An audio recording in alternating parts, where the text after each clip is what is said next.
스데반이 자기를 죽이고자 하는 사람들에게 이렇게 책망을 하고 정죄를 했습니다. 목이 굳고 마음과 귀에 할례를 받지 못한 사람들아 그랬습니다. 모세가 옛날에 이스라엘 백성들을 책망한 것과 똑같은 소리죠.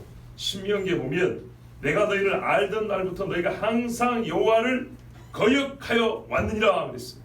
보라 이는 목이 곧은 백성이니라 그랬어요. 목이 곧은 백성이라서 하나님을 맨날 거역했어요. 목이 곧으면 어떻게 해요? 하나님을 거역합니다. 우리 번역에는 목이 곧고 또 다르게 말하면 목이 뻣뻣하다 그러죠. 사람이 교만하다는 뜻입니다. 교만하면 어깨 힘들었다 그러죠. 똑같습니다. 하나님 앞에 겸손하지 않으면 절대로 하나님 앞에 숙이지 않습니다. 하나님이 겸손하게 만들기 위해서 어떤 마음을 취할까요? 두려웠게 만듭니다. 두려워하는 일을 만듭니다. 자, 그럼에도 불구하고 이스라엘 사람들은 광야에서 수많은 죽어가는 사람들 보고도 두려워하지 아니하고 양심에 화인 맞아서 하나님을 거역했습니다. 40년 내내 그랬습니다. 그래서 너희도 너희 조상과 같이 항상 성령을 거스른도다. 너희나 너희 조상이나 똑같은데 그러면 여러분 이게 출애굽 이후부터 보면 몇 년 동안입니까? 1500년입니다. 1500년 동안 항상 하나님을 거슬렀어요. 항상 여호와를 거역하여 왔느니라. 아까 신명기 9장에 뭐라고 되어 있다고요? 너희는 목이 곧아서 항상 여호와를 거역하여 왔다 그랬는데 스데반은 이 말씀을 그대로 가져다가 뭐라 하냐면 성령을 거스른도다 그랬어요. 삼위일체 신앙이라는 것은요 굳이 탁상에서 고민 안 해도 돼요. 성경이 읽다 보면 자연스럽게 나와요. 가장 큰 거스름이 뭐냐면 이스라엘 백성들이 아니 하나님의 사람들이 가장 큰 거스름은 구원하여 주신 이를 잊고 우상을 숭배하는 겁니다. 가장 큰 거스름입니다. 이것을 광야에서 이스라엘 사람들이 보여주었습니다. 그리고 그에 대한 하나님의 정죄와 심판은 아주 무서웠습니다. 한 사람도 남기지 않고 전부 광야에서 죽었습니다. 스스로 정죄하였으니 뭐 별수가 있습니까? 왜냐하면 죄로 죽어간 것을 보면서도 늘 그것을 보고 깨우치지 못하고 똑같이 모세에게 반역하고 하나님께 거역했습니다. 어제 죽은 고라를 보고도 오늘 똑같은 짓을 했습니다.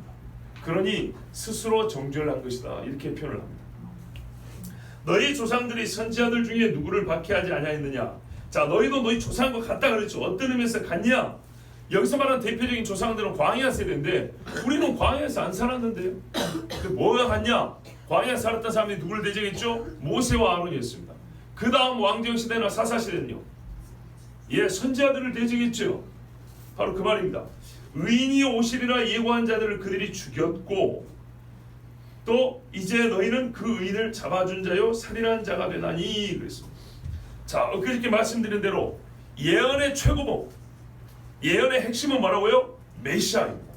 메시아가 오리라 와서 그가 무슨 일을 하리라. 즉 메시아와 그에 대한 이야기가 예언의 중심에 있습니다. 오늘 성경도 그 이야기죠. 뭐라 그래요? 선지자들 중에 누구를 박해하지 아니했냐. 다 선지자들은 다 죽였는데 선지자가 무엇을 했냐? 좋은 일, 의로운 일 참 많이 했죠. 기적도 많이 행했죠. 그런데 요약하면 가장 중요한 그들의 사역은 의인이 오시리라 예고하는 거였어요. 그런데 의인이 오시리라 한 자를 죽였고 온 의인 곧 예수 그리스도를 너희가 죽였으니 다를 게 뭐예요 도대체? 훨씬 더 악한 인간들이죠. 예수님이 뭐라 그러니까 너희가 너희 조상들의 악한 이 분량을 채우라 그랬어요. 선지자들을 다 죽였다. 아벨부터 바가랴의 아들 사가랴 이름이 헷갈리는데 그 피까지 너희가 다 죽였다 그랬어요. 피를 너희가 갚으라 그랬어요. 너희가 하는 말이 우리가 그때 살았으면 우리는 선지자들 안 죽였을 텐데 한다 그랬어요. 근데 그렇지 않다. 너희는 똑같은 놈들이야. 생각해봐라. 너희가 지금 누구 무덤을 만들고 있는 거 봐라. 죽인 건 너희 조상들이 죽였고 무덤을 만든 건 너희가 만들고 있으니 너희 조상들이랑 너희는 똑같은 죄인들 아니냐. 예수님이 지금 그 말씀을 하셨어요. 자, 말씀 쉽죠? 예, 어렵지 않습니다.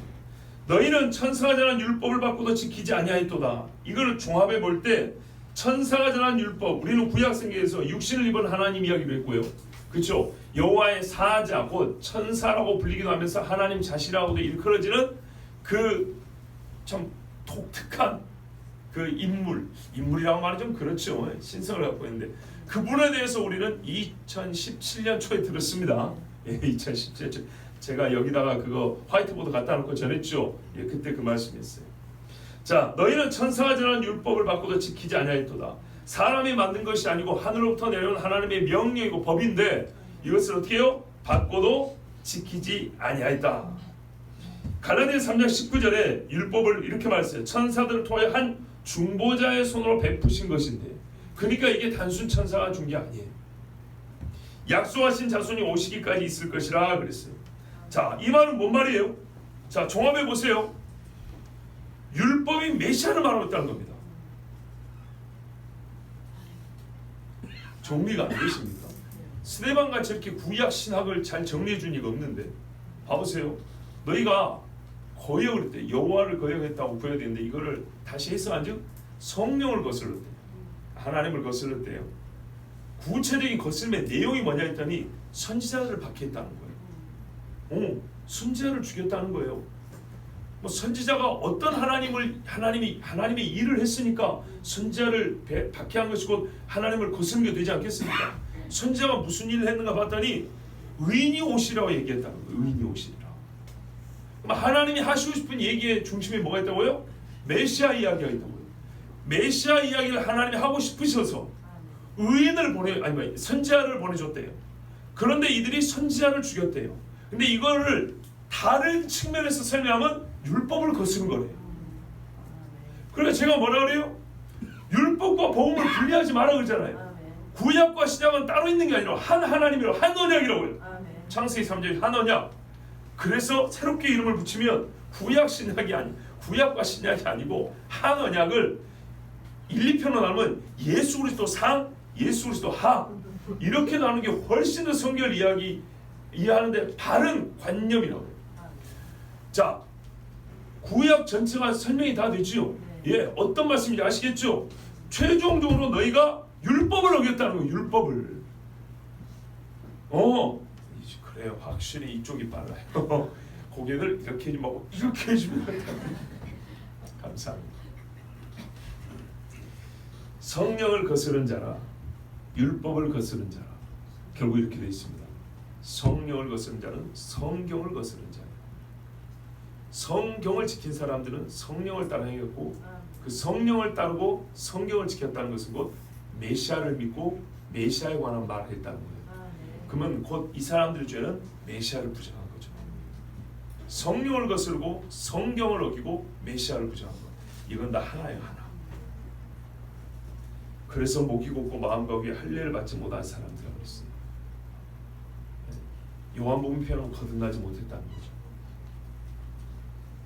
자, 우리는 이 정도로도 제가 지금 이 짤막한 10분도 안 되게 말씀드린 이 본문에 대한 해석과 설명으로도 율법과 그리스도, 율법과 선지자와 그리스도와 그리스도의 증인에 대하여, 이 말을 지금 스테반 하고 있잖아요. 그것이 증인이라고 했잖아요. 증인에 대하여 정말 많은 말씀을 깨닫고 교훈을 얻을 수 있습니다. 여기서 제가 이 말씀을 조금 더 풍성하게 풍부한 언어로 정단할 수도 있습니다. 그런데 지금 이 짤막한 몇 분으로도 우리가 드려야 될 말씀은 거의 뼈대, 주제는 다 들은 거라고 할 수 있습니다. 제가 오늘 여기에 더하여 본문 자체를 해석을 더 하고 싶은 게 아니고, 이 본문이 이 위치에서 이 전체 스데반의 설교라고 하는 이 마지막 유언과 같은 이 설교, 또는 저는 변증이라고 하는데, 이 변증에서 끝부분에 이 세 절이 위치하고 있는 의미, 그리고 보시면 알겠지만은 스데반이 이야기를 무지하게 길게 합니다. 어떤 이들은 진짜 해서는 안 될 농담을 합니다. 스데반이 왜 돌 맞아 죽었게요? 설교가 길어서 돌 맞아 죽었다고. 제가 저번에도 말씀드렸지만 이거는 교회에서 심심치 않게 돌아다니는 농담입니다. 진짜입니다. 저는 어느 장로님이 제가 부목사 때 담임 목사와 부목사에 나한테 같이 앉아서 그런 농담을 하는 걸 내가 그 자리에서 들었어요. 나 그 목사님 설교가 길었던 분도 아니에요. 나나 돼야 설교 길지. 그분은 제 설교 분량의 반밖에 안 하는 분인데 이 본문을 정말 우스갯거리로 만들어 버렸어요. 하나님 앞에 복을 받을지 화를 받을지는 여러분이 판단해 보십시오. 자, 저는 오늘 여기서 지금 들은 말씀에 한 가지 깨달음을 더해드리고자 합니다. 조금 어려울 수도 있습니다. 그런데 여러분, 다른 사람을 가르치기도 능한 그리스도의 증인이 되기 위해서는 단단한 식물도 먹어야 합니다. 고기도 잘근잘근 씹어 먹어야 되죠. 지금 우리는 초신자가 별로 없으시고 대부분이 오래된 분들이기 때문에 오늘 이 말씀도 들을 수 있어요.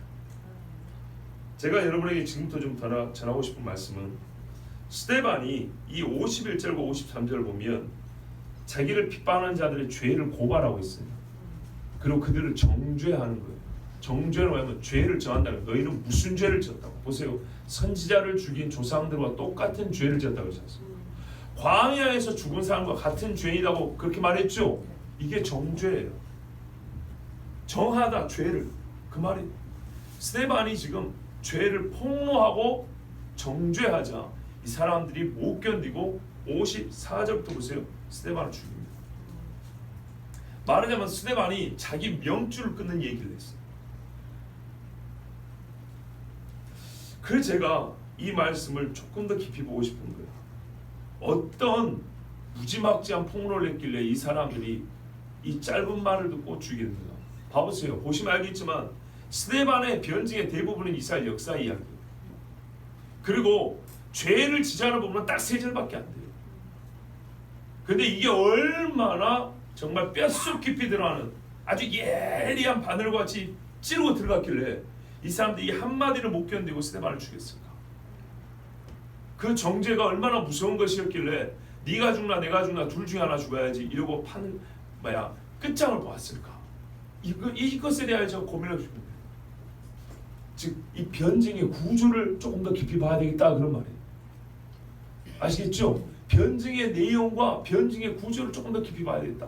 51절과 53절을 통해서 스데반을 핍박하는 사람들이 죄가 뭔지 알았고 구약을 어떻게 받는지도 알았고, 이거는 옛날부터 우리가 많이 들었던 말씀이고 확증을 얻었는데, 그리고 이 악한 사람들이 얼마나 악한지도 대충 알았는데 이 짧은 말로 이 사람들이 스데반을 죽일 정도였다면 분명히 앞에 있는 이야기가, 훨씬 더 긴 이 앞에 있는 이야기가, 단순하게 이스라엘 역사의 예처럼 보는 이 이야기가 이 51절과 53절을 아주 탄탄하게 받치고 있었기 때문에 부인할 수 없이 정말 확증의 증거로서 지지를 하고 있었기 때문에 마지막에 이 3절로 핍박자들은 견디지를 못해서 도망갈 길도 찾지 못하고 스데반을 죽이고 말았던 거예요. 그런데 우리가 겉보기에 앞에 있는 이야기는 그냥 이스라엘 역사 이야기, 역사 이야기도 매우 간추렸어요. 길기는 긴데 아주 간추린 이야기. 그러니까 우리가 좀 살펴볼 필요가 있어요. 다른 역사 이야기만 가만 보면 굉장히 장황해요. 다 이야기한 것도 아니고 극히 일부를 매우 길게 얘기했어요. 핍박하는 사람들이 다 아는 얘기예요. 다 아는 이야기를 이렇게 장황하게 한 다음에, 근데 또 가만 보면요, 마지막 51절 53절 이 결론하고 별로 어울리지도 않아요. 그런데 어떤 관계가 있기에, 그러니까 이 변증의 구조가 스데반의 머릿속에는 어떤 논리의 구조를 가지고 있었기에 변증의 효과를 가져와서 그 결과 자기가 죽긴 했지만 이 사람들의 양심을 찔렀냐 그 말이에요. 그것을 우리가 알아야 되겠습니다. 우리는 잘 모르지만 스데반을 죽인 사람들은 그 논리 구조의 정확성을, 옳음을 깨달았기 때문에 스데반을 죽인 겁니다. 무슨 말씀인지 아시겠죠? 예, 이스라엘 역사 이야기 조금하고 마지막에 정죄한 거하고 이게 얼마나 정말 강하게 결속되어야 되는지를 알았기 때문에 이 사람들은 스데반을 죽인 겁니다. 근데 우리는 이게 그렇게 강한 결속처럼 보이지 않아요, 우리 눈에는. 근데 실제는 아주 강한 논리로 결속이 되어 있다는 거죠. 그것을 우리가 깨달는다 이 말입니다. 그래서 제가 이 변증의 구조를 깨닫는 것도 이 말씀, 이 결론을 더 확실하게 하고 그 옳음을 증명하는 데 필요하다는 겁니다. 아시겠습니까? 그래서 우리는 이제 단단한 식물도 먹을 수 있는 사람이기 때문에 이 변증 구조의 논리의 결속이 정확함, 이것을 조금 더 깊이 보고자 합니다.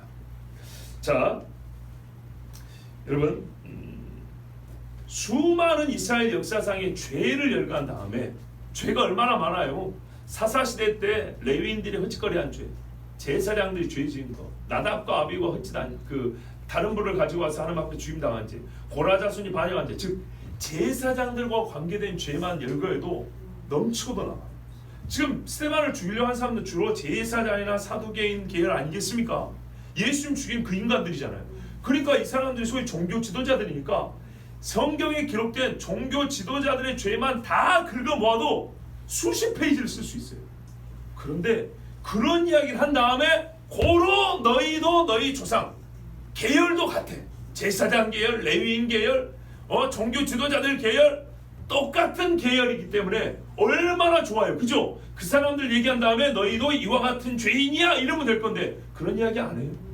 가장 복된 아브라함 얘기부터 시작을 해요. 그러니까 이 논리가 뭐냐 이 말이죠. 이걸 우리가 궁금증을 가져야 되고 풀어봐야 될 것입니다. 풀어보면 그 신비의 하나님의 지혜 우리는 경탄하게 될 것입니다.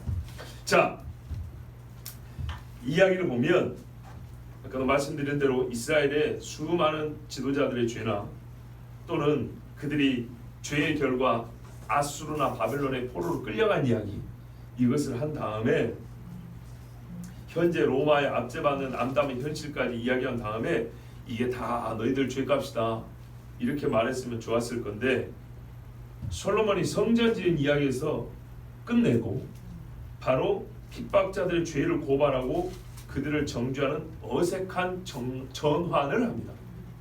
보시면 50절에 변증이 끝납니다. 솔로몬이 성전 지을 때 이야기고, 성전 지을 때 솔로몬이 하나님 앞에 기도한 그 겸손한 기도 말이고, 그에 대한 하나님의 응답을 마지막으로 변증을 마칩니다. 그렇죠? 여러분이 이 7장을 잘 모르시는 것 같으니까 제가 간단히 요약을 해주면 그 50절까지 이야기를 읽어보면 스데반이 성령을 거스르는 조상들 이야기를 한 것이 아니라 겉으로 보기에는요 주요 사건들이 뭐냐면 하나님께서 조상을 부르셨다. 그리고 언약을 맺었고 그 언약을 신실하게 지키신 하나님이시다. 그리고 언약을 따랐던 조상들은 매우 복된 삶을 살았다. 요 이야기가 전체 줄거리입니다. 그리고 조상들 중에서도 족장들 이야기가 대부분입니다. 아브라함, 이삭, 야곱, 요셉까지 이렇게 들어가죠. 그런데 족장들 중에서도 아브라함, 그 다음에 요셉 이야기가 자세합니다.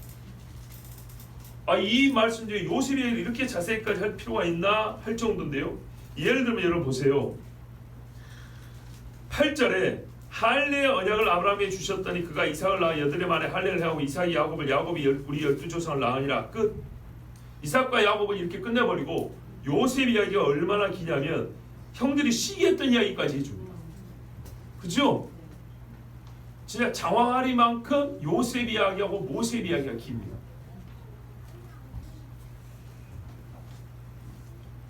그 다음에 스데반은 모세에서 바로 다윗과 솔로몬으로 넘어갑니다. 중간에 500년을 뛰어넘어 버립니다. 와, 사사시대를 몰라서 그런 게 아니고요.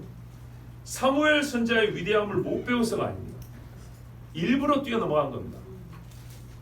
다윗이 한 일 중 신앙의 모범으로 삼을 일도 얼마나 많습니까마는 딱 한 가지 이야기합니다. 그가 성전을 짓고 싶었다. 그런데 하나님께서 허락지 아니하시고 아들 솔로몬 보고 지으라고 허락하셨다. 그렇죠? 이게 이스라엘 전체 이야기 요약이 됩니까? 좀 부족한 것 같죠. 그렇다면 여러분 잘 보세요. 아브라함부터 이야기를 했다는 것과 그럼에도 불구하고 매우 어떤 부분은 자세하고 어떤 부분은 생략을 과감하게 해버렸다는 것은 의도된 이야기라는 겁니다. 이스라엘 전체 역사 중에 이 악한 사람들을 정죄하기 위하여 그들의 죄를 들춰내기 위하여 전체 이야기를 사용하되 의도된 목적에 맞게 필요한 부분만 끄집어냈다는 겁니다.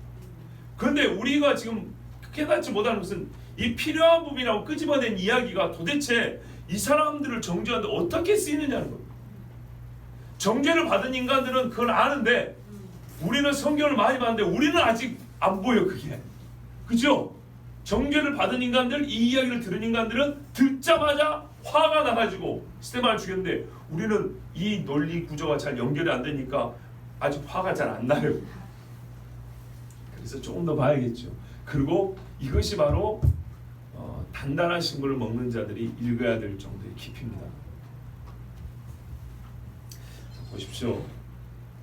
솔로몬이 이 맨 이제 마지막에 50절까지 있는 이 말씀을 보면 49절, 50절까지 보면 이게 이사야 66장 1절, 2절 전반부까지 말씀 보면 어떻게 되냐면 여호와께서 이와 같이 말씀하시되 하늘은 나의 보좌요 땅은 나의 발판이니 너희가 나를 위하여 무슨 집을 지으랴 내가 안식할 처소가 어디랴 나 여호와가 말하노라 내 손이 이 모든 것을 지었으므로 그들이 생겼느니라 그랬습니다. 여러분 이사야 66장이 무슨 말입니까? 전체적으로 새하늘과 새 땅이라요. 새하늘과 새 땅에 예루살렘 성이 내려오잖아요. 그리고 하나님 자신이 성전이시잖아요. 사실 인간이 지은 성전은 아무것도 아닙니다. 필요 없습니다. 다만 하나님의 언약을 보여주시고 하나님 우리와 임재하시는 우리에게 임재하신다는 것을 보여주는 정말 복된 표입니다. 솔로몬 자신도 세상에서 가장 아름다운 집을 하나님께 바치면서도 뭐라고 고백했냐면 역대하 6장에 보면 똑같이 말했어요.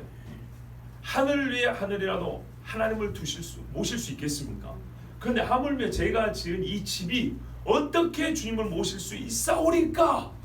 이렇게 인정을 했어요. 그러나 주여 표현하면 허락하신다면 이곳에 임하시고 우리가 이곳에서 드리는 예배를 받아 주시옵소서. 우리가 이곳에 드리는 기도를 들어주시옵소서. 그래요. 하나님께서 이미 약속을 한 곳을 지정하여 나를 섬기한다 그랬잖아요. 그러니까 이것은 하나님을 모시기에 합당한 만큼 크거나 아름답고 거룩해서가 아니라 하나님께서 우리와 함께 하시려고 허락한 집이었을 뿐이에요. 그것을 이 집을 진짜 직접 지은 솔로몬은 알았어요. 그래서 그렇게 겸손하게 표현을 했고요. 훗날에 하나님께서 이사야 선지자를 통하여 또 그것을 반복하여 말씀해 주셨어요. 무슨 말인가? 솔로몬이 한 말이 옳다는 말이에요. 최종적으로 새하늘과 새 땅에서 이 성전은 없어집니다. 다 불타 없어집니다. 자, 여기까지 즉 스데반이 이사야 선지자의 말씀까지 인용하고 변증을 마쳤어요. 죄의 학상을 막 얘기한 것도 아니고 최종적으로 무슨 얘기냐면 성전 이야기하고 마쳤다. 그리고 이야기가 자세한 국면이 어디 구석에 있냐면 요셉 모세 그리고 다윗 솔로몬 이야기 이쪽이 조금 자세해요. 자, 여기에 중요한 요점들이 있다고 우리가 예상할 수 있습니다. 그렇죠? 보도록 하겠습니다. 스데반이 요셉과 모세 시절의 사건을 자세히 말하는 이유는 애굽의 종살이와 출애굽 그리고 광야 생활을 변증의 핵심 증거로 삼았기 때문입니다. 그리고 이때 조상들이 이 뭡니까? 광야 생활할 때요. 그 사람들이 행한 일들이 자기 앞에 있는 이 핍박자들의 죄를 폭로하는데 정죄하는데 그들의 행위가 주요한 증거가 되기 때문입니다. 이해가 되십니까? 다시요. 스데반이 요셉과 모세 이야기를 자세히 한 것은 일단 어떤 이야기를 들려주고 싶다면 출애굽, 광야 생활 요 이야기를 들려주고 싶은 겁니다. 그렇죠. 그럼으로써 그 시대를 살았던 사람들의 행위가 지금 스데반을 핍박하는 요 눈앞에 있는 사람들을 정죄하는데 그들의 이야기가 쓰여지기 때문에 마찬가지로 다윗과 솔로몬의 소원과 고백을 이야기한 이유도 다른 훌륭한 이야기가 많은데 유독 그것만 택한 이유도 예수님을 죽이고 예수님을 주라고 증언하는 자를 거짓 증거로 역시 죽이려 하는 자들의 그들의 거짓말과 사악한 죄를 드러내는 목적에 따라 말하고 있기 때문입니다. 즉 이 성전 이야기가 이들을 정죄하는데 쓸모가 있기 때문입니다. 정죄의 이유로 성전 이야기를 쓸 수 있었기 때문에. 자, 그러면 이제 우리는 어째서 이것이 쓸모 있는 이야기인가? 그것을 알면 되겠죠. 자, 뭐 쉬운 말에도 조금 어렵게 표현한 것일 수 있는데 한번 잘 들어보십시오. 스데반의 변증이 성공해서, 이와 같은 말하기가 성공을 해서 핍박자들의 죄를 폭로하고 그들을 정죄할 수 있었습니다. 성공했습니다. 그 결과 스데반은 죽기는 했지만 이거는 변증이 성공했다는 뜻입니다. 그 말은 여러분, 우리가 변증을 하게 되는 경우는요, 변증의 이유가 앞에 있기 때문입니다. 다시 말하면 스데반은 변증을 하기 전에 이들의 죄를 이미 알았다는 겁니다. 이미 알았고 그들은 숨기고 있거나 알지 못하는 죄를 스데반은 알았고 이거를 그들로 하여금 깨닫게 하기 위하여, 아시겠죠? 그 양심이 찔리게 하기 위하여 자기가 깨달은 바를 증거를 찾아 지금 말하는 이 변증의 이야기를 한 다음에 결론을 내는 겁니다. 즉 스데반이 이야기를 하는 중에 자기도 모르게 이들의 죄를 깨달은 게 아니고 죄를 이미 알고 죄를 알게 하려고 이야기를 만든 겁니다. 예수님도 자기 앞에 찾아온 그 고발자들, 예수님을 정죄로 한 사람들 있죠? 그들의 검은 속을 예수님이 이미 알았죠. 그렇죠? 아니 그거 있잖아요. 이 세금을 가이사에게 바치라 말리니까 그들이 어떤 사악한 생각을 가졌는지 예수님을 말로 고발할 조건을 찾아오는지 예수님이 이미 알았잖아요. 그들의 속에 품은 생각과 그들의 죄를 이미 예수님이 다 알고 계시죠? 그렇죠? 누구는 몰라요? 그놈들은 몰라요. 그래서 예수님이 자기는 이미 확정지은 죄의 목을 그들로 깨닫게 하려고 데나리온 하나를 가져와라, 또는 다른 비유들을 든거 최종적으로 그러므로 너희는 이런 죄인이다, 이렇게 말씀하신 것처럼 스데반도 이 이야기를 길게 했다는 것은 이들을 정죄하고 그들의 죄를 깨닫게 하고자 함이죠. 그렇죠? 깨닫게 하고자 함이라는 것은 자기는 이미 알고 있었다는 얘기예요. 그러면 자기는 이미 알고 있었다는 것은 이들의 말이, 이들의 행위가 이미 스데반으로 하여금 그들의 죄가 무엇인지를 확인시켜줬다 이 말이에요. 이해되시죠? 네. 그러면 스데반이 왜 이런 변증을 취해서 결론을 내렸는지 이들이 스데반에게 먼저 했던 행위를 보면 알아요. 요 행위를 했기 때문에 스데반은 요런 변증의 이야기를 한 거예요. 아시겠어요? 네. 다시요. 이 악한 사람들이 스데반에게 전에 한 어떤 행위가 있어요. 이 행위가 꼭 어떻게 스데반이 말한 것처럼 선지자들을 죽인 자하고 똑같은 행위를 한 거예요. 근데 이것을 깨닫게 해주려고 이야기를 시작을 했어요. 이스라엘 역사 이야기를. 그리고 그 논리적 결과 너희는 이런 죄인이야. 알겠지? 처음에 자기가 이미 마음에 내린 정죄의 그 죄목을 그들이 깨닫게 한 거예요. 그렇다면 요 이야기와 이 최종 결론의 논리를 알기 위해서, 근데 우리는 이게 잘 안 보이잖아요. 잘 안 보이면 요 이야기하고 앞에 이야기의 논리를 보면 된다고요. 아시겠죠? 요 앞에 논리를 보면 이게 이렇게 갈고리가 엮여져 있고 이렇게 갈고리가 이렇게 찍어져 있기 때문에, 그러면 요 이야기하고 결론이 어떻게 연결되는지를 알 수가 있다 이 말이죠. 아주 좋습니다. 보세요. 주여 6장 13절 14절을 보면 거짓 증언자들이 나옵니다. 예수님 죽이려 할 때도 거짓 증인들이 있었죠. 요 놈들의 거짓말 때문에 스데반이 자기 변호 겸 변증을 한 거예요. 그리고 그들의 이 거짓말을 한 이 죄악상이 어떤 건지를 폭로하기 위해서 요 이야기를 한 거예요. 보십시오. 거짓 증인들을 세우니 이르되 이 사람이 이 거룩한 곳과 율법을 거슬러 말하기를 마지 아니하는도다. 한마디로 스데반이 성전과 율법을 대적했다는 뜻입니다. 뭘요? 성전과 율법. 야, 이거 어디서 들어봤는데. 예수님 죽을 때도 그랬죠. 율법을 어기고 성전을 허물고 짓는다더라. 그렇죠? 구체적인 내용으로는 14절 보세요. 그의 말에 이 나사렛 예수가 이곳을 헐고, 야 이거 이미 거짓말 들통난 건데 또 써먹네요. 예수가 이곳을 헐고 또 모세가 우리에게 전하여준 규례를 고치겠다 함을 우리가 들었노라. 이게 거짓말이었어요.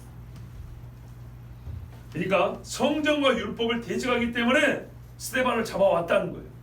성경과 율법을 어떻게 대적했는데 했더니 예수란 인간이 죽었잖아요. 그들 입장에서는 죽은 자잖아요. 살았을 때도 못했는데 죽은 예수가 이 성전을 헌답니다. 스데반이 그렇게 말했다는 거예요. 그리고 예수의 가르침대로 하면 어떻게 해요? 율법을 다 깨뜨려 버렸다는 거예요. 근데 여러분 최종 말을 뭐라 했어요? 오히려 스데반은 너희가 율법을 거스른다 그랬죠. 참 중요한. 자, 결국 성경과 율법이 거짓 증언의 소재였어요. 성경과 율법을 가지고 스데반을 죽일 거짓 증언을 만들어냈어요. 아시겠죠? 그러니까 스데반이 성경과 율법과 성전의 이야기를 가지고 변증을 한 거예요. 예수를 죽인 그 이유가 예수를 증거하는 스데반에게도 그대로 적용되었습니다. 그래서 스데반은 자기의 무죄함뿐만 아니라 나사렛 예수가 그리스도 되심을 변증하고 그를 죽인 자들을 정죄하기 위하여 다 아는 역사 이야기를 장황하리만치 늘어놓은 겁니다. 율법과 성전까지 가는데 족장들과 그들과 언약을 맺으시고 구원의 은혜를 베푸신 하나님을 빼놓고서는 율법과 성전이란 무의미합니다. 그래서 처음에 하나님께서 아브라함과 맺은 언약을 길게 자세하게 이야기했습니다. 만약에 이 언약을 빼버리면 성전이라는 것, 율법이라는 것은 그냥 유대인의 종교 문화유산에 불과한 거예요. 자, 이야기가 요셉과 모세에 이르렀을 때 하나님께서 진정으로 자기 백성을 구원하시고 이스라엘, 하나님의 이름이 붙여진 제사장 나라를 세우기 위하여서 율법과 성막을 주셨습니다. 시내산에서 언약을 맺었죠. 시내산에서 그때부터 이스라엘입니다. 진짜 참 이스라엘 그때부터입니다. 근데 그 대목에서 스데반은 패역한 이스라엘의 죄를 상기시킵니다. 이 족장들 이야기하다가 죄의 이야기를 끄집어내는데 유독 어디서 꺼내냐면 시내산이 있었던 이야기를 끄집어냅니다. 근데 거기가 어디라고요? 율법과 성막이 주어진대요. 율법과 성막이 주어졌을 때 너희가 그 자리에서 뭐냐면 하나님을 배우겠다는 거예요. 우리 조상들이 모세에게 복종하지 아니하고자 하여 39절입니다. 거절하며 그 마음이 도리어 애굽으로 향하여 마음이 애굽으로 가버렸네. 아론더로 이르되 우리를 인도할 신들을 우리를 위하여 만들라. 애굽 땅에서 우리를 인도하던 이 모세는 어떻게 되었는지 알지 못하노라 하고 그때 그들이 송아지를 만들어 그 우상 앞에 제사하며 자기 손으로 만든 것을 기뻐하더니 그랬어요. 자, 이스라엘이 이렇게 배교할 때 그들 어디 있었냐면 시내산 아래 있었어요. 하나님의 임재가 있는 곳이었어요. 불붙는 시내산 밑에 있었어요. 모세가 율법을 받고 또 자기와 같은 그 선지자, 그 메시아를 예언하는 그때, 그리고 그를 예표하는 성막이 주어진 그 자리에서 이스라엘은 하나님을 배역하고 금송아지를 숨겼어요. 금송아지를 섬겼어요. 숨긴 게 섬겼어요. 하나님. 42절 43절 보세요. 이 결과 하나님이 그들에게 내린 벌이 뭐냐? 하나님이 외면하사 그들을 그 하늘에 군대 섬기는 일에 버려두셨으니 이것들이 하늘에 있는 별들을 섬겼어요. 10회면 하늘의 만상이라고 하죠. 이는 선지자의 책이 기록된 바 이스라엘의 집이여 너희가 광야에서 40년간 희생과 제물을 내게 드린 일이 있었느냐? 엄청나게 많이 드렸는데 하나님이 하나도 안 받으셨어요. 몰록의 장막과 몰록은 귀신의 영 중에서도요 아주 잔인하기로 이름난 악한 영입니다. 아들을 불살라 죽이게 바치게 만든 이 악한 영이 몰록입니다. 몰록의 장막과 신네판의 별, 이 기운이라고 하죠. 토성입니다. 토성을 받들었으며 이것은 너희가 절하고자 하여 만든 형상이로다. 지가 만들었고 절하겠다. 내가 너희를 바벨론 밖으로 옮기리라 한 것 같으냐. 그래서 하나님 어떻게 해요? 그들을 외면하고 버리사 바벨론 밖으로, 말이죠, 옮기는 거죠. 어떻게 해요? 포로로 팔아버렸다는 거예요. 자, 이 말씀은 원래 아모스 선지자의 예언이었습니다. 아모스 5장 25절 27절 오늘 두 번째 본문이죠. 제가 읽겠습니다. 여러분 본문 한번 찾아보십시오. 이스라엘 족속아 너희가 40년 동안 광야에서 희생과 소제물을 내게 드렸느냐? 드렸죠. 그럼 얼마나 많이 드렸어요. 근데 하나님이 이렇게 묻는 것은 뭐예요? 나는 받은 적 없다. 왜요? 너희가 너희 왕 왕으로 섬긴 이가 따로 있었네요. 식굿과 기윤. 예, 이것이 다 그 아수르 지방의 별들인데 다 토성입니다. 여기다가 더럽다는 그 히브리어 슈쿠츠에 이제 모음을 붙여가지고 이게 이제 언어 유희한 겁니다. 한마디로 뭐라고요? 별신을 섬겼다는 겁니다. 너희 우상들과 너희가 너희를 위하여 만든 신들의 별 형상을 지고 가리라. 내가 너희를 다메섹 밖으로 사로잡혀 가게 하리라. 그의 이름이 만군의 하나님이라 불리우는 여호와께서 말씀하셨느니라. 자, 여기 보면 조금 차이가 있죠. 스데반은 너희가 별신만 섬긴 게 아니라 몰록도 섬겼다 이렇게 돼 있어. 스데반은 여기 이제 추가한 거예요.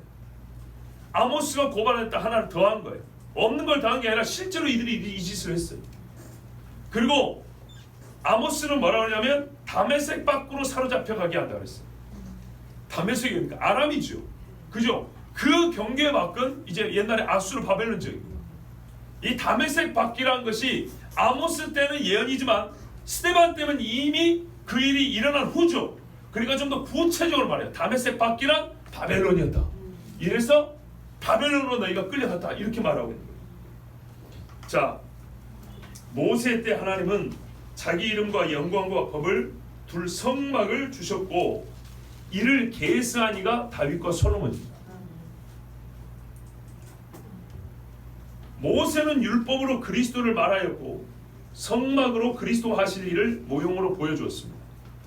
다윗과 솔로몬은 이 그리스도가 올 날의 소망으로 성막을 이어 성전을 지었습니다. 다윗이 짓지 않았는데 이렇게 좀 따지지 마세요. 예, 설계도는 하나님께 다 받았죠. 건축 재료도 자재도 다 준비해놨고. 자, 그때 율법을 받고 성막을 선물 받은 이스라엘 사람들은 바로 그 받은 그날부로 하나님을 거부했습니다. 그들의 거절과 배역은 다양한 배경과 인물군에 의해서 자행되었지만 무슨 말씀이냐면 40년 동안 배역의 사건이 여러 번 있었다는 거예요. 그때마다 겉보기 이유는 다 달랐어요. 제사장 자리를 취한 경우도 달라는 경우도 있었고 뭐가 먹고 싶다는 경우도 있었고 목이 마르다는 경우도 있었고 왜 가나안 땅을 안 돌리고 다시 광야로 뺑뺑 돌리냐는 이유도 있었고 뭐 전쟁이 나서 죽겠다 별의별 이유가 다 있었어요. 그리고 그때마다 사람들은 조금씩 달랐어요. 그런데 한마디로 하면 하나님을 섬기지 않았던 영적 뿌리에서 난 열매들이었을 뿐입니다. 그들은 말로는 여호와 이스라엘의 하나님을 부르짖었지만 하나님께는 거짓으로 제물을 드리고 실제로는 하늘의 별을 숭배하고 우상을 따르던 자들이었습니다. 그게 바로 아모스의 고발이고 그것을 그대로 가져다가 지금 스데반이 눈앞에 있는 사람들을 보고 그 죄를 너희도 똑같이 짓고 있다고 이렇게 고발하고 있습니다. 하나님으로부터 받은 식양대로 모세는 성막을 지었고 배도한 이스라엘은 그들의 장막 안에 또 품속에 별들을 섬기기 위한 장막을 가지고 다녔습니다. 이 진 가운데는 하나님을 섬기기 위한 장막이 있고 각 집의 천막 안에는 자기들 신주단지 하나씩 있었다는 얘기예요. 별을 섬기는. 이러니 하나님께서 그들을 짐승 끌고 와서 제물로 바치면 받겠습니까? 안 받죠. 자, 이 말씀을 나 자신을 비춰보는데 사용하시기 바랍니다. 스데반의 바로 지적은 바로 이것입니다. 지금 눈앞에 있는 사람들은 말로는 여호와의 율법을 따르고 성전에서 하나님을 예배한다고 하지만 실상은 모세 시대 패역한 이스라엘과 전 이스라엘 역사에서 여호와가 아닌 자기 배와 우상을 섬기면서 의인의 오심을 증언한 자를 죽인 자들의 후손으로서 오신 의인 예수를 죽였다는 겁니다. 율법과 성전이 주 예수를 말하고 그분을 위한 것인데 너희는 너희 영광을 위한 도구와 너희 입속을 챙길 수단으로 바꾸어 율법을 거스르고 성전을 더럽힘으로 율법과 성전의 주인을 죽였다는 겁니다. 예수가 율법과 성전을 더럽히거나 부정한 게 아니고 너희가 오히려 율법과 성전을 더럽히고 그 주인을 죽였다. 모세로 말미암아 출애굽을 한 자들이 39절 7장 39절의 이름과 같이 모세에게 순종하려 하지 않고 자기들로부터 모세를 밀어내고 마음을 이집트 애굽으로 돌이키고자 했습니다. 원래 말뜻이 그겁니다. 모세에게 복종하지 아니하고자 하는 말은 무슨 말이면 자기 마음에서 모세를 밀어내 밖으로 버려버린다는 얘기입니다. 그리고 마음을 어떻게 해요? 애굽으로 돌이켰대요. 모세만 여기 있어도 그게 안 된대. 몸은 광야, 근데 이 사람들 몸을 어디로 가고 있었습니까? 광야에서 지금 가나안 가고 있습니다. 참 이게 무서운 겁니다. 봐보세요. 애굽을 그리워해요. 애굽을 그리워하고 애굽의 신과 이방인 신을 품고 있어요. 근데 어떻게 해요? 몸은 계속 가나안으로 가고 싶어요. 그 복된 땅이란 그곳으로 가고 싶어요. 그래서 뭐라 합니까? 애굽의 신을 만들어 놓고 우리를 광야에서 인도할 신이라 이렇게 말을 했어요. 애굽으로 돌아가는 길은 자기들도 다 알아요. 근데 가나안 들어가는 길은 몰라요. 이 길을 가본 적이 없어요. 옛날 조상들 안 왔는데 이 후대 애굽에서 태어난 사람들은 그 길을 몰라요. 이게 무서운 거예요. 다시 한번요. 이 광야 세대가 출애굽을 했어요. 몸의 방향이 가나안을 갖고 있어요. 그런데 이렇게 방향을 틀어주고 인도한 이가 하나님의 종 모세인데 자기들 살만해지니까 모세를 마음에 밀어내고 어떻게 해요? 애굽을 그리워해요. 그리고 애굽의 신을 마음에 품고 있었기 때문에 이제 살만할 때쯤 되자 번석을 들여서 모세 당신은 가시오. 이게 속으로 다 그랬다는 거예요. 그렇게 한 다음에 어떻게 했다고요? 먹고 살기 좋은 땅이라 하니까 가나안을 가보겠소. 복음 받아야겠소. 그러면서 하나님이 아닌 다른 신을 놓고 갔다는 거예요. 제가 재작년 여름인가 숨겨졌던 이유 뭐 이런 설교 하는 적이 있었어요. 광야에 대한 고발 설교였는데 혹시 생각나시면 한번 찾아보세요. 이 말씀에 보충이 될 겁니다. 근데 이 모습이 우리들의 모습이 많아요. 천국 가고 싶어요. 솔직히 안 믿는 사람도 지옥 여행 다 싫어하더라고요. 뭔 천국이 뭔지를 몰라도 하여튼 천국은 다 가고 싶대요. 죽으면 좋은 데는 다 가고 싶대요. 근데 어떻게 마음은 다 저기 있어요. 진짜 말로 천국 가고 싶으면 천국을 가자고 함께 가자고 끌어주고 말씀 갖고 온 사람 당신은 싫고 저기 계셔. 그런데 어떻게 해요? 몸은 천성길을 향하여 간다고 이렇게 해요. 이 모순이 바로 이 스데반을 죽인 사람들, 이 사람들이 갖고 있었던 거, 이게 바로 광야 세대의 죄예요. 그러니까 얼마나 모순된지 알겠죠. 자기들이 이렇게 모순된 줄 모르고 예수님을 죽였고 예수 믿는 자를 죽인다 한 거예요. 그러니까 이 모순을 폭로하니까 어떻게 해요? 최종적으로 한 말이 너희가 율법을 거스른다 이렇게 말해요. 너희는 율법을 지켜서 예수 죽였다 그랬지. 율법을 지키기 위해 나를 죽이려고 하지. 그런데 너희가 이러니 너희가 율법을 거스르는 자라. 그러니 너희가 성령을 거스른다. 이렇게 말합니다. 주여. 지금 스데반 앞에 있는 사람들도요. 옛적에 율법을 받고 성막을 세운 자들이 여호와를 거역한 것과 같이 속 생각은 전부 로마와 세상에 빼앗겨 놓고 율법을 가지고 있네. 성전이 우리에게 있네. 하는 식으로 하나님을 우롱하고 모욕하는 자들입니다. 여러분 그 아까 말씀드린 그 이야기 있죠. 가이사에게 세금을 바치리까 말이. 참 우스운 질문이죠. 그들이 이렇게 말하잖아요.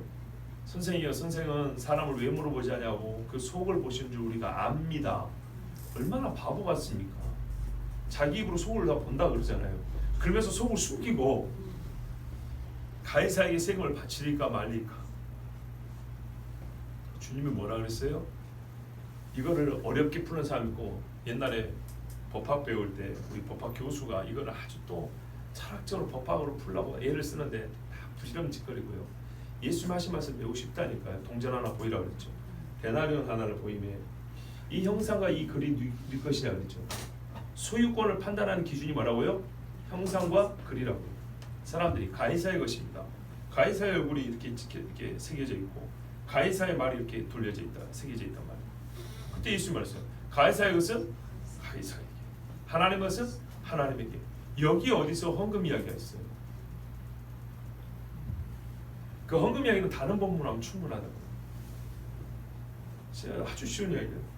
예수님 앞에 데나리온을 보였어요. 데나리온에 뭐가 있었다고요?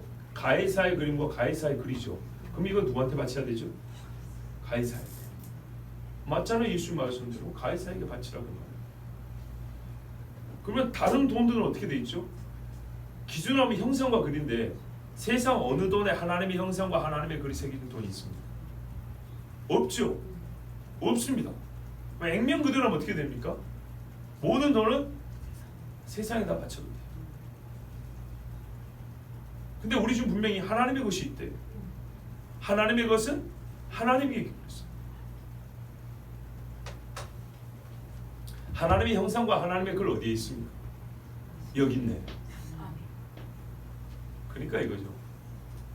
제가 조금 욕을 섞을게요. 예수님이 욕을 안 하는데 저는 그냥 욕 한번 새끼들아.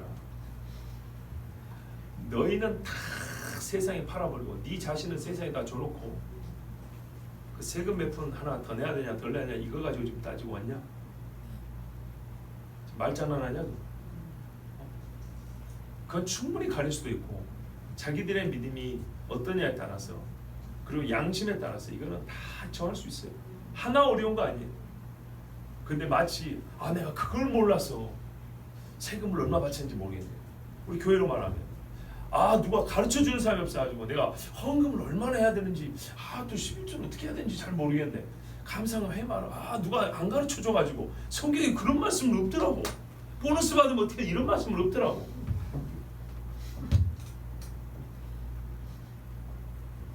여러분 형상과 글이 여기 있으면 그런 거는 자연스럽게 알 수 있어요. 예수님은 말장난하는 거예요. 똑같은 거예요, 이 사람들. 예? 율법을 가지고 있는데 성전이 우리에게 있는데 하지만 그 속은 이미 세상에 다 내놓고 진짜 가나안의 이 속은 원하여서 가고 싶은데 하나님을 따라가기는 싫고 하나님의 율법을 보세요. 이걸 누리고는 싶은데 하나님의 율법을 지키면서 누리자니 지키면서 자기 욕심을 챙기자니 이게 안 맞는 거예요. 그러니까 겉모습은 하나님을 존중합니다. 하나님의 말씀을 우리가 지니고 살겠습니다. 겉으로는 그러지만 어떻게 해요? 마음에는 우리 신은 따로 있어. 그리고 자기 집에 다른 귀신 딴지를 이렇게 모셔놓고 이렇게 살았다고 합니다. 내 마음에 다른 신이 있는 거예요. 예수 앞에 왔던 사람도 다 그랬어요. 로마가 신이었고 황제가 신이었어요. 세상의 돈과 명예가 신이었어요. 너희는 사람의 영광을 구하고 하나님의 영광을 구하지 아니하므로 성경에서 영생을 얻기 위해 그렇게 찾고 매진을 하면서도 나를 찾지를 못했다고 했어요. 뭐 때문에요? 사람의 영광을 구함으로. 그런 주제에 지금 거짓말을 가지고 와서 스데반을 죽이고자 한 겁니다. 그리고 그들이 예수님을 똑같은 이유로 죽였는데 예수님이 부활했습니다. 그죠? 그랬으면 깨달아야 되고 회개를 해야 될 텐데 이 악한 사람들은 맞아요. 목이 곧고 뻣뻣하고 마음에 할 일을 받지 못하니까 이미 실패한 논증을 가지고 와서 스데반도 죽이려 합니다. 그런데 예수님께나 스데반에게서나 예수님과 스데반의 논리로는 이들은 한 방에 박살냅니다. 못 이기니까 죽인 거예요. 이겼으면 말로 승패를 봐야 되는데 말에서 못 이기니까 완력을 쓰고 폭력을 쓰는 겁니다. 자, 여러분 우리의 마음이 어떠한지 한번 보십시오. 율법을 가지고 있습니까? 아니요. 손에 든 거 말고 마음에. 그러면 지키십시오. 아멘. 예수님을 영접했습니까? 아멘. 그러면 따르십시오. 아멘. 목이 뻣뻣하고 마음과 귀에 할례받지 않은 자가 되지 말고 성령을 받아서 성령 받으면 성경에 새 마음과 새 영을 준다. 그러니까 마음에 할례를 받는 거. 다 맞아떨어지잖아요, 성경. 그렇죠? 만약에 그렇지 않으면 율법이 있는 것과 성전에서 사는 것으로는 결코 주의 나라에 들어가지 못합니다. 이 사람들을 정죄하는데 스데반은 성경을 처음 배울 때 들었던 말씀으로 족하였습니다. 잘 보세요. 스데반이 한 이야기가, 이 앞 이야기가 성경에 초반에 기록된 말씀입니다. 다윗과 솔로몬 이야기는 사실 조금 나오고요. 모세 이야기까지가 대부분이죠. 유대교인이었건 그리스도인이건 간에 어쨌든 구약 성경을 배웁니다. 성경도 첫 부분이니까 신앙생활 초창기 배우냐. 맞죠? 신앙생활 초창기 요한계시록부터 배운 분들은 조금 문제가 있는 분이에요. 복음서도 마태복음부터 좀 읽으시라고요. 마태복음부터 제발 고상한 척하지 말고. 예? 육신을 입고 오신 하나님도 모르는데 그 태초에 말씀이 계시니 이거 이해가 될까요? 창세기에 창조를 못 믿는데 구속주가 필요한지를 알 수 있을까요? 제발 좀 처음부터 보세요. 처음부터. 자, 그런데 옛날 신자들은 그래도 처음부터 봤어요. 자, 이 점에 우리가 이제 마지막 여러분 교훈 하나 더 드리고자 합니다. 이 악한 사람들을 정죄하는데 스데반은 성경을 처음 배울 때 들었던 말씀으로 족하였습니다. 그가 유대인이 먼저 되었는지 그리스도인이 먼저 되었는지 모르겠지만 성경을 처음 배울 때 들었던 모세의 글만 가지고도 성령을 거스르는 자들을 가려내고 그 거짓을 드러내고 죄를 정죄하기에 넉넉했습니다. 이런 과연 그리스도 예수의 제자다운 모습이니 예수님도 가짜는 마귀가 시험하고 말씀으로 가지고 예수님을 또 미혹할 때 신명기 3절 말씀으로 마귀를 거뜬히 물리치심을 그대로 본받은 겁니다. 맞죠? 예수님이 그랬죠. 모세의 글과 선자일과 시편의 나를 가르쳤는데 모세의 글로 족하였어요. 스데반도 예수 그리스도를 정죄하는데 선지자까지 내놓을 필요가 없었어요. 물론 이사야 선지자의 말을 약간 마지막 인용했지만 그 수십 명의 수백 명의 선지자들 다 이야기할 필요 없고 이스라엘 역사 다 이야기할 필요도 없었어요. 모세 이야기까지만 해도 좋겠어요. 성경을 똑바로 읽기만 하면 모세오경 가지고도 우리가 천국 갈 길 찾아낼 수 있고 지옥을 벗어날 수가 있어요. 죄가 무엇인지 알 수 있어요.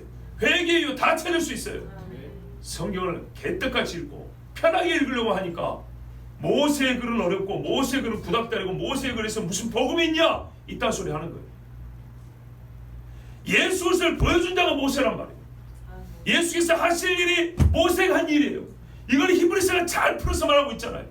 창세기가 없으면 어떻게 로마서가 이해가 되냐 이 말이죠. 여러분, 하나님께서 이 마지막 이야기를 이 어려운 설교에다가 더 추가하게 하신 이유가 있다고 봅니다.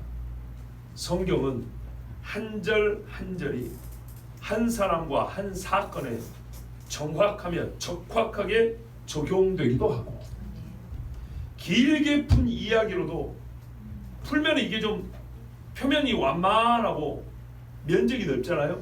그렇게 보이는 이야기도 그 어떤 침보다 예리하고 깊게 죄인의 심령을 찔러 쪼개는 능력이 있음도 보여주는 겁니다. 어떤 상황에 말씀 한 절로 탁 꼬집어도 되죠. 근데 이렇게 길게 푼 이야기는 해머 같기도 하지만은 역설적으로 혹은 겉보기와는 다르게 길게 푼 이야기가 오히려 가장 날카로운 침으로 쫙 심령을 찌르기도 한다는 겁니다. 말씀은 그런 능력도 있어요. 여러분, 그래서 제가 본 주제에서는 조금 어긋나지만 성경을 읽으라고 다시 권합니다. 성경을 처음부터 자세히 읽으시고 이야기를 기억하세요. 옛날에 제가 전도사 사역을 처음 시작할 때 청년부를 맡았어요. 그런데 제 친구들은 주로 아동부나 중고등부를 맡아요. 제가 청년부를 먼저 맡았으니까 이 중고등부나 아동부 맡은 친구들에게 하나의 좀 부탁을 했어요. 초등부 맡은 친구들은 뭐라 하냐면 성경 이야기를 좀 많이 해달랬어요. 기억할 수 있게. 아이들이 성경 이야기를 세상에 재밌는 얘기 들으면 안 잊어먹잖아요.